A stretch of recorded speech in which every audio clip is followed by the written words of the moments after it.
वालेकुम वरहमतुल्लाहि वबरकातुह। भाई ये एक मस्जिद है सामर बिन बिलास में, बैतुर्रहमान मस्जिद। माशाल्लाह आप यहाँ की हरियाली चेक करें। नो डाउट कितनी मेहनत यहाँ के दरख्तों पे की गई है और क्या एक खूबसूरत मंज़र है माशाल्लाह, सुभान अल्लाह।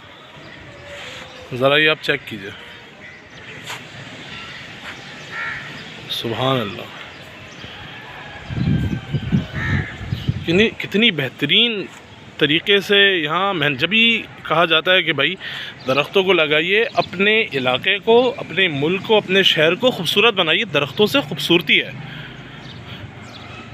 सुभान अल्लाह। देखिए अलग ही खूबसूरती है।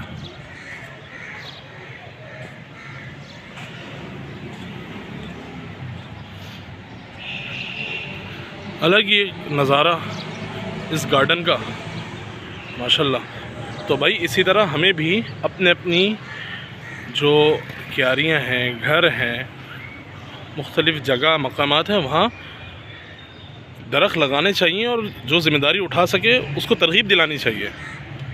बहुत आला, सुभान अल्लाह।